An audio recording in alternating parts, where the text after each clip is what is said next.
Hello and welcome to this month's edition of Chats with the Chairman. I'm Kevin Pearson, and IICRC Board Chair, and today we got a really good show for you. This show is put together to show you the volunteers that work at the Institute behind the scene, making everything go along. And today we have a guest I've known for many years who has helped us put together the joint COVID task force that we have going with RIA. And he is also our current IICRC Standards Committee Chairman. So welcome, Brandon Burton.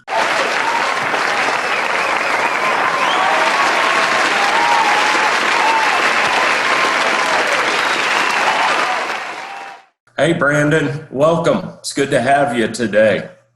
Hey, Kevin. It's good to be here. Thank you for having me.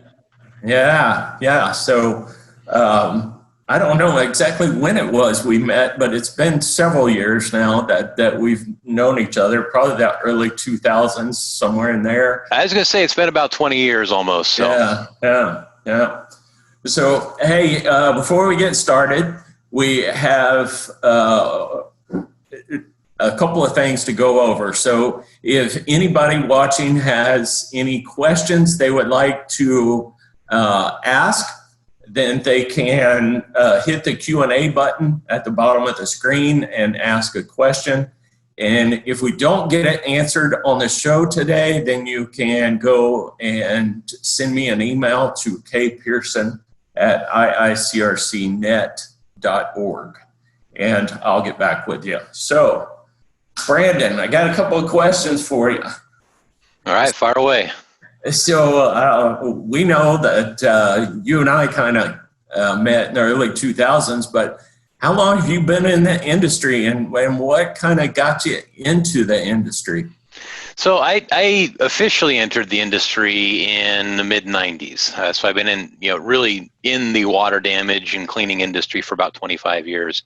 And it was a complete accident. I had no idea what industry I was entering when I entered it, which I think is probably what happens to a lot of us. Yeah. And ended up working with, for a long time, with Legend Brands and Dries, and also a gentleman named Steve Swan and some other folks that had been in the industry for quite some time at that point, and learning a lot about not only water damage and psychrometry and cleaning and all these wonderful things, but also about the true level of compassion and volunteerism that exists in this industry. It's an industry that is really designed to serve and to take what is, in many cases, one of the most catastrophic events that somebody's going to experience in their lives, and try to bring normalcy back to those people's families and businesses. And I really fell in love with that part of the industry when I got into it back in the 90s. So it got me hooked. Been in the industry ever since. Well, I kind of fell into it too, and the reason I'm in a different place today is I actually had a little roof leak at my house, and I'm over there right now. So I am doing the show from my mom's house today. So I totally understand. I've got air movers and stuff going in my house right now, so drying out the kids' bathroom. So. But yeah, so a couple of things. You were, I guess when the COVID situation hit, you and Mark Drozdoff and a few others kind of came to me and said, hey, we got to do something. And so first off, we kind of put together with RIA and NATCA a paper that kind of made sure that our registrants and certified firms were considered essential employees in different states. And then you've been, I think we're working on the 5th edition of the COVID paper right now. The 4th one is out, and the 5th one will probably come out, I'm guessing, sometime toward the end of this month, the next couple of weeks. So that's the target, yeah.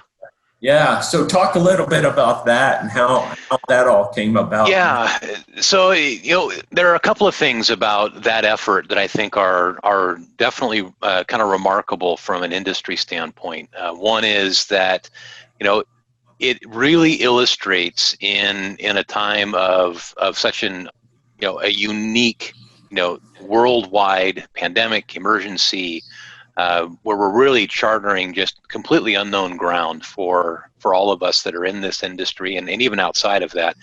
The ability for RIA, IICRC, and most recently even the AIHA to come Mhm. together and partner on an effort like that is really remarkable, because that's when you really need the industry to gel, and to come together and really present a unified front, is in those times of need.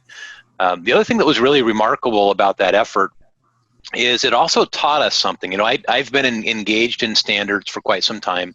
Over my 25 years in the industry, at least the last 12 or 13, I've been involved in standards in one capacity or another. And the process of collecting information, getting consensus, and then publishing that information so that our industry can use it and put it to work and consume it is a very long process.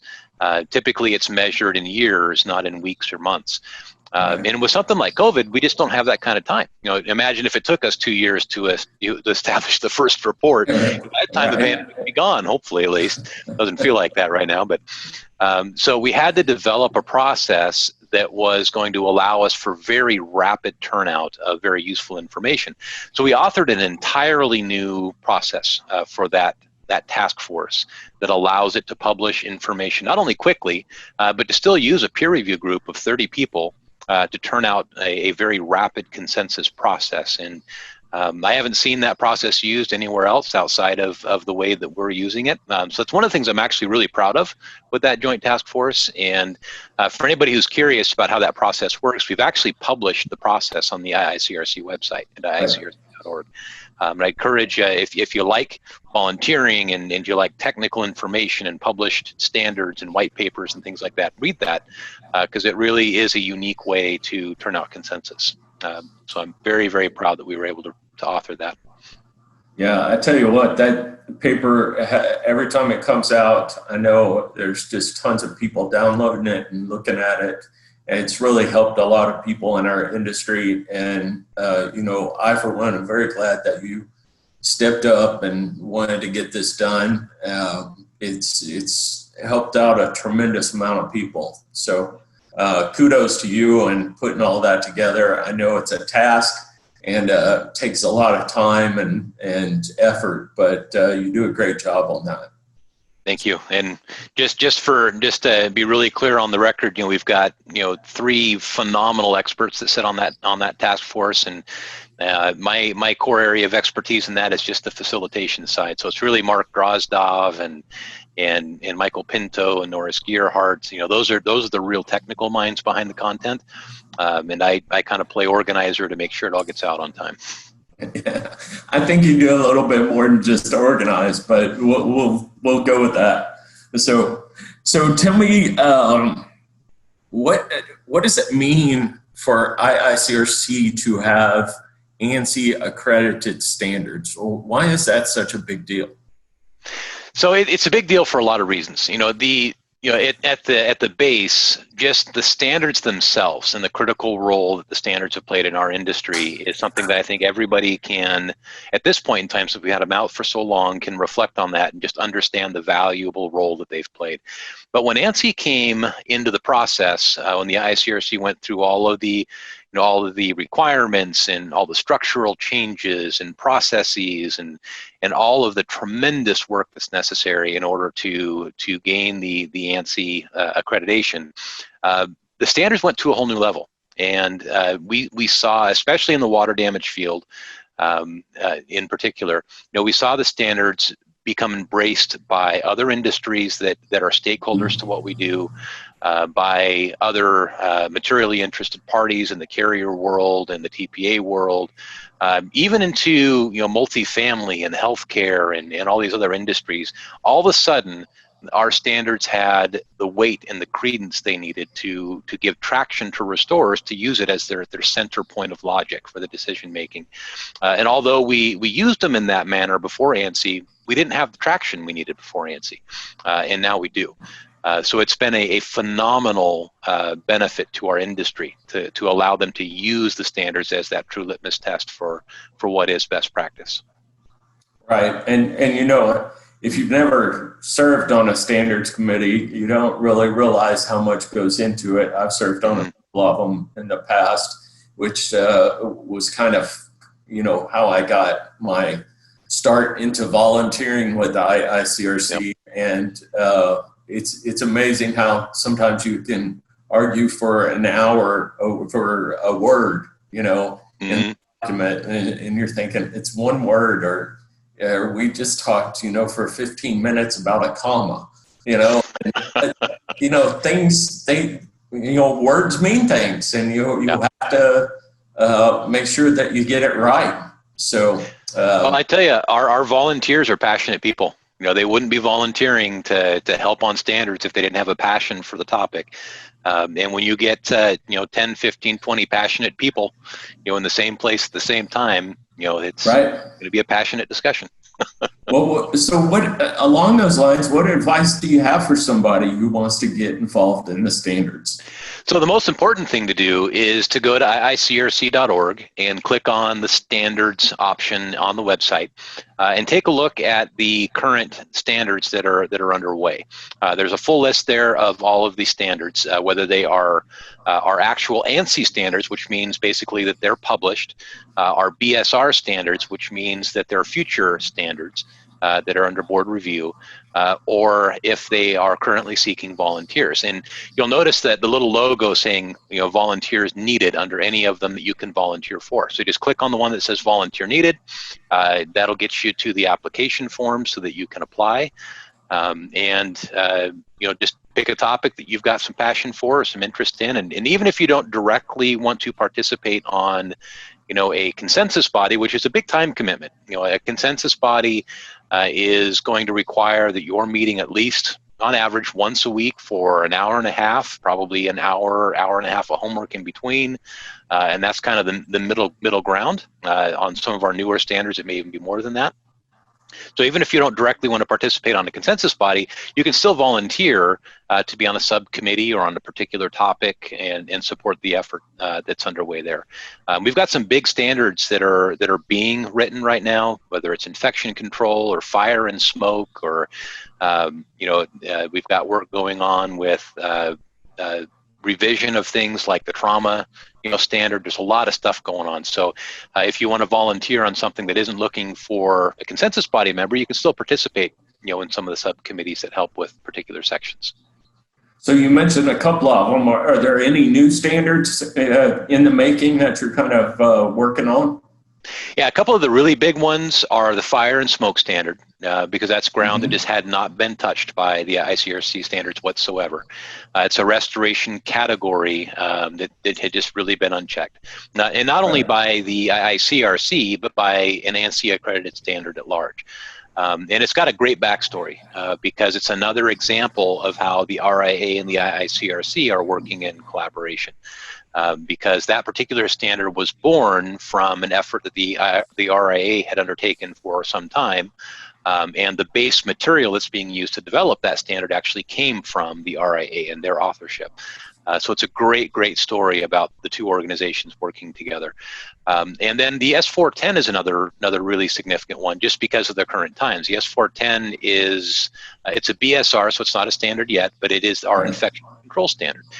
They've got a great group of individuals that come from the healthcare industry, from our industry specifically in cleaning and restoration, the hygiene industry, and sometime in the next, hopefully, 18 months, we'll have an infection control standard, which is very timely given what's going on with COVID.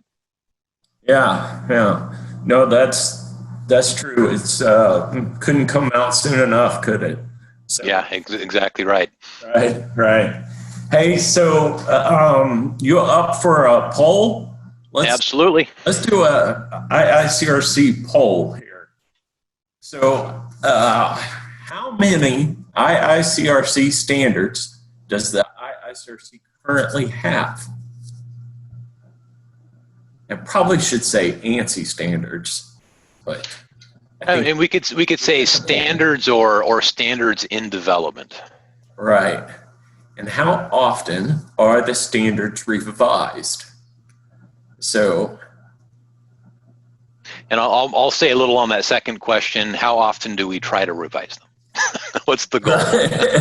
That's true. That's true. We start with good intentions, and sometimes it takes longer. So it looks like most people got it right. We have 20 IICRC ANSI standards, or just standards in general. And then we try to revise them every 5 years. But to your point, Brandon, sometimes it has taken longer in the past. So. Well, fortunately, I don't think 10 has ever haunted us, but we definitely shoot for 5. And it's actually an ANSI requirement that there be an active revision in play at least every 5 years. So. Right. Did you knock on wood or something whenever you said that? Yeah, I better do that. Yeah. Yeah. Let's hope that doesn't happen. Yeah. So, that 20 by. Oh, go ahead. No, go ahead. I was going to say that 20, by the way. Just to give a little history on that, right now there are 6 currently published ANSI standards, but we have a total of 20 standards in either active circulation or under development, and that's all been in the last couple of years. So we're going to increase the number of standards available through the IICRC within a 2 or 3 year period by a little more than threefold. And that says a lot about just the amount of effort that's being focused on standards right now within the organization. It's absolutely phenomenal. You have any idea how many volunteers that takes into account there with 14? That's a great question, and I wish I knew the exact number, but the approximate number is somewhere in the neighborhood of about 250. Wow. That's a lot. And you're right. If you go on the IICRC website, you can still see that we need more. So, yeah. And just to reflect on it even deeper, Kevin, 250 volunteers, each volunteering approximately 3 hours weekly. That's 750 hours a week that are being volunteered to the IICRC standards process. What does that come out to? 600 hours a month. Wow. No, 300 hours a month. 300 hours a month. Yeah. Well, hey, nobody ever accused us being good at math. So. I was going to say, I just did that math wrong, didn't I? Yeah, 250, that'd be like 3,000 I just agreed with you, Brandon. So, yeah, I know. It was a test, Kevin. Oh, it was a test. I failed. All right. Yeah, if I don't have my Excel spreadsheet open, I shouldn't try to do math. Right? Okay. Yeah, I don't ever try to do it without a calculator. So, hey, little fun fact that I think I want to know more about. Understand that you took a long road trip here recently. Oh, yes. Yeah. I don't know how many have ever accomplished the iconic American road trip. All the way across the country and back? Almost. So we started off in Washington State, which is where I'm from, in Northwest Washington, and drove across the Cascade Mountain Range, across the Rocky Mountain Range, all the way out into the Black Hills. So made it all the way over to the Dakotas, and then came all the way back again on a southern route and kind of went down through Wyoming and southern Idaho and Oregon. And it was an absolutely gorgeous drive. Fortunately, the wildfires hadn't quite set in as bad as they have now. Right. I don't know about where you're at, but right now my visibility is less than a mile in Washington State. So, wow. But it was a gorgeous road trip. 34-foot RV, and had never driven an RV in my life. So, and my very first day, I was attacking the Cascade Mountain Range Pass up in Washington Pass. So, I learned real quick how to keep between the guardrails. Yeah, no doubt. No, we don't have any wildfires down in Houston. We just dodge hurricanes down here. So. Yeah. But so talk a little bit maybe about, I don't know what this would be, Brandon, so I'm just going to ask, but what would be your most memorable moment as standards chair? So as standards chair, I would have to say the day that we reached, a partnership with the RIA on the fire standard. So when I look back at standards as a whole, through even through just my participation in standards as a volunteer on a consensus body, that's the one moment that jumps out at me the most. I spent a lot of time early in my career in the industry working with the RIA back in the days of the Water Loss Institute.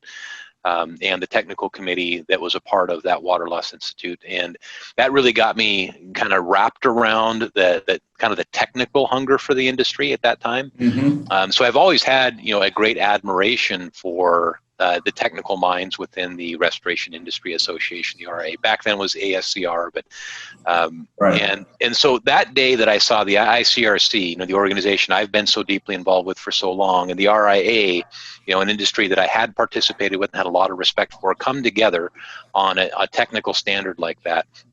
That was definitely one I marked on the calendar, and very proud moment, very excited moment. And I knew from that point moving forward, there's going to be a lot of good work coming. So yeah. I'd have to say that would be, reflecting back, that would be my best memory so far. No, that's a good one. That's a good one. So, so you are up for a trivia question real quick? Absolutely. All right.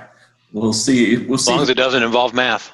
Okay. Yeah, I know. We already covered that. So we scratched all those out. Yeah. So, all right. So I think we're even going to have a giveaway item for somebody that answers the question correctly. But what is the title of the S100 standard? Stay cool with this adjustable IICRC hat. Its nylon material is lightweight, protects you from UVs, and is moisture wicking.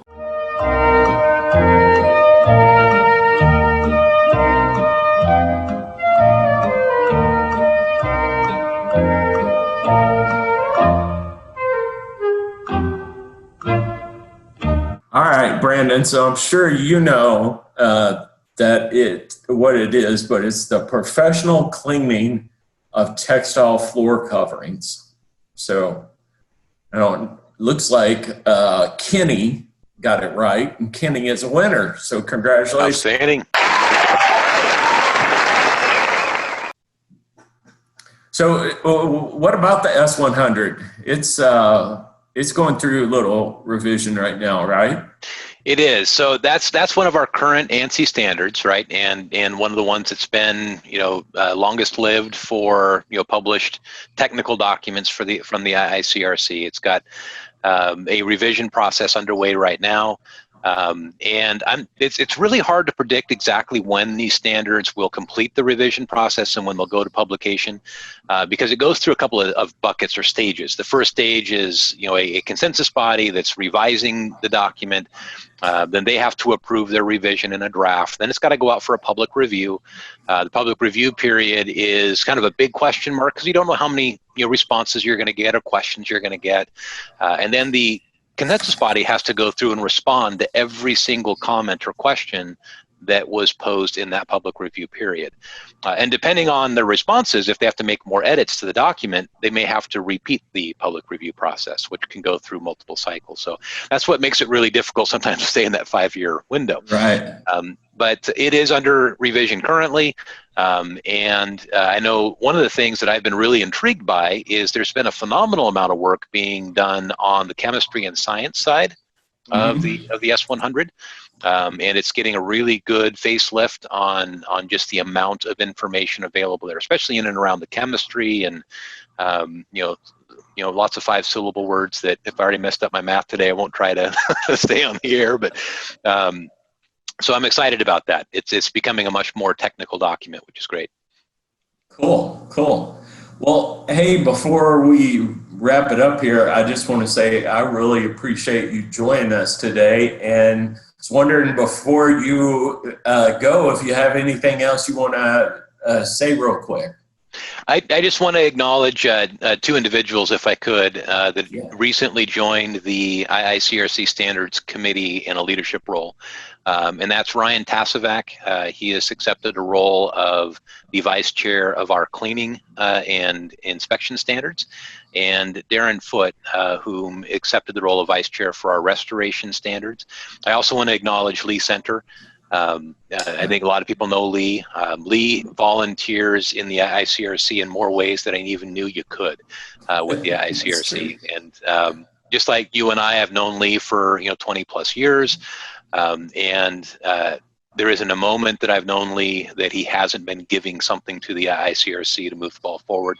I just want to acknowledge that with Lee. He had served as the vice chair for a long time. We're now kind of hoping he's going to refocus a bit on the safety field guides, which, if you're not aware of those are also in play, because that's really his area of passion. And I'm excited that he's going to be able to focus a bit more squarely on those. Well, that's awesome. And like I said, Brendan, I really appreciate you joining me today on the show, and it's always good to catch up with you, and I appreciate it. So yeah, thanks for having me, Kevin. Yeah. Right. So there you go. You even got a little applause, Brandon. Sorry, I didn't mean to talk over it. But before we wrap this up, I have a couple of updates. So coming up on October the 3rd, we have our award show, the annual instructor meeting award show. We will be announcing the first ever Hall of Fame inductees this year. And it should be a great time. It's going to be something that you won't want to miss. We've always had an instructor awards show, but it's never been open to all the registrants before. It's always just been the instructors or maybe the board of directors in the room when we do this. So everybody will get a chance to see all the awards that the instructors get, such as the one who taught the most classes, the ones who taught the most students, this sort of thing. And one of the new awards that we will have this year is the People's Choice Award. So you can actually still vote until September the 20th. So you got 5 days to vote for your favorite instructor. And that will be announced as well on October 3rd at 4 p.m. During the award show. So just like to make sure that everybody joins us there. It's going to be on the IICRC YouTube channel, and it should be a great time. We've got a lot of surprises in store, but the new IICRC Hall of Fame opening at the GRC will be a big event, so you don't want to miss it. Okay, so I'd like to just wrap it up real quick and say thanks again to Brandon for joining us. I'd like to thank our trivia question winner, Kenny, and we appreciate each and every one of you joining us. And next month, we will have a special edition of Chats with the Chairman that will be live from the Global Resource Center in Las Vegas. And we will actually be talking to different staff. So you won't want to miss that one. It will be a lot of fun. So that will be the October one will be the last one for the year, and we'll pick back up again in January, but you won't want to miss that. So until next month, I am the IICRC Board Chairman, Kevin Pearson. Have a good day.